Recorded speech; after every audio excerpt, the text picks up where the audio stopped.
Halo Sinergian, salam harmoni. Saya Susan Sutejo, saya praktisi di bidang akuntansi, manajemen, dan bisnis. Beberapa kali juga diundang sebagai dosen tamu di beberapa universitas untuk sharing. Hari ini saya juga ingin men-sharingkan mengenai beberapa hal terkait dengan perubahan lingkungan.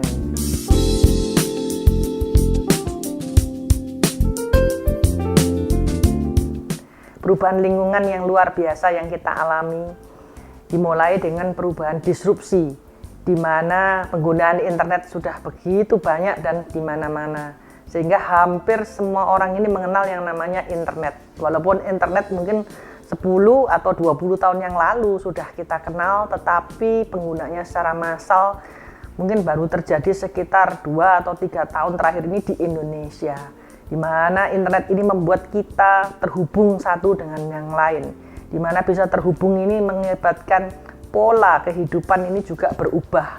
Kita sedang mengalami suatu era di mana era ini sudah jauh berbeda dengan 2 atau 3 tahun yang sebelumnya. Di tengah kita sedang melakukan penyesuaian terhadap perubahan lingkungan, ternyata datang yang namanya pandemi. Pandemi ini sesuatu yang mendadak, sesuatu yang tidak pernah terpikirkan oleh umat manusia sebelumnya. Walaupun kita tahu bahwa SARS itu sudah ada beberapa tahun yang lalu, bahwa SARS adalah suatu virus yang membahayakan bagi umat manusia secara keseluruhan dan meluas seperti hari ini. Tetapi COVID-19 ini luar biasa. COVID-19 ini memasuki semua negara. Dan hari-hari ini kita dipisahkan oleh batas pembatasan satu wilayah dengan wilayah yang lainnya. Kita sekarang sedang memasuki persoalan disrupsi yang setengah jalan kemudian disusul dengan adanya pandemi. Dan sebetulnya masalah belum selesai sampai di situ. Masalah ini akan masih berlanjut. Masalah selanjutnya adalah masalah bahwa kita nantinya akan hidup berdampingan dengan robot.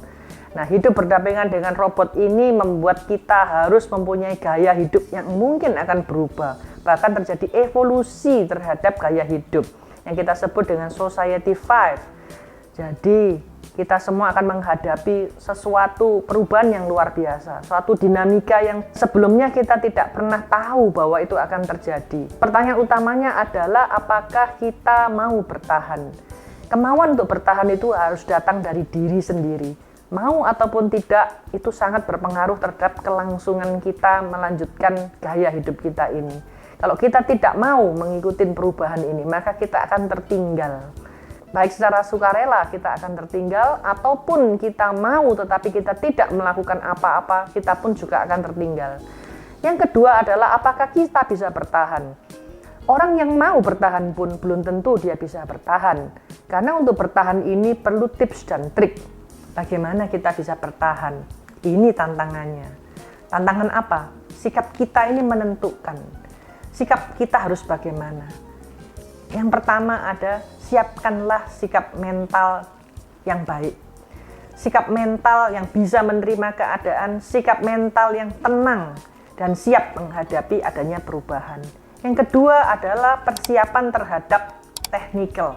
Bagaimana kita secara manajemen, bagaimana kita bisa bertukar pikiran dengan teman-teman, bisa bertukar pikiran dengan rekan kerja, dengan siapa saja yang memiliki tips and trick di dalam menghadapi sebuah perubahan yang sangat luar biasa ini. Yang ketiga adalah tetaplah untuk selalu belajar, never stop learning. Perubahan-perubahan ini memang luar biasa, seperti ombak yang luar biasa besar yang kita mungkin tidak mampu melawan. Kita tidak mampu juga menghentikannya, sedangkan kita dimasukkan dalam suasana seperti ini. Tetapi satu hal yang kita bisa lakukan, walaupun ombak itu besar, tetapi kita tetap bisa belajar untuk berselancar. Belajar berselancar ini tentu saja tidak mudah. Kita dipaksa oleh keadaan untuk bisa mengikuti arus dan ombak yang demikian tinggi. Tetapi kalau kita bisa berselancar, maka kita akan memasuki ombak yang besar itu sebagai sebuah tantangan. Tantangan untuk bisa bermain bersamanya. Kita jangan pernah merasa takut dan khawatir. Kita punya Tuhan dalam hidup kita. Kita cukup percaya saja dan yakin saja bahwa segala hal yang terjadi dalam kehidupan kita ini pasti seizin Tuhan. Pasti Tuhan memperkenankan hal ini terjadi. Setiap hal dalam kehidupan kita selalu ada jawabannya. Walaupun mungkin hal itu kelihatannya buruk hari ini, tetapi tetap ada hal-hal positif yang bisa kita dapatkan. Apa saja hal-hal positif itu yang bisa kita dapatkan? Yang pertama, dengan adanya hal ini kita memiliki sebuah kemampuan tambahan. Kemampuan untuk apa?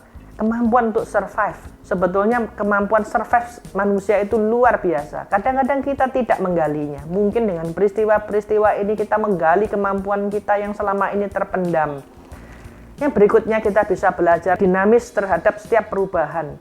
Kita tidak terlena, kita tidak masuk dalam comfort zone kita, tetapi kita keluar dari zona nyaman kita untuk apa? Untuk kita berkarya, untuk kita bisa membuat suatu penemuan-penemuan baru, produk-produk baru, sesuatu yang baru, cara-cara yang baru.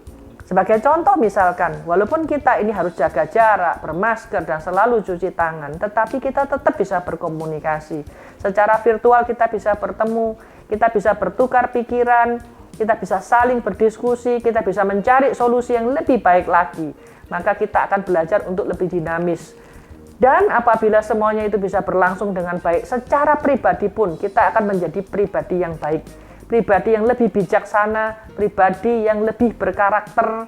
Tentu saja perubahan-perubahan baik ini haruslah kita sambut dengan positif. Pesan saya adalah jangan pernah takut dan jangan pernah khawatir. Tetapi tetaplah percaya dan tetaplah yakin bahwa kita bisa melewati tahun 2021 ini untuk menjadi lebih baik lagi. Dan jangan lupa like, subscribe, comment, and share channel ini. Sampai jumpa.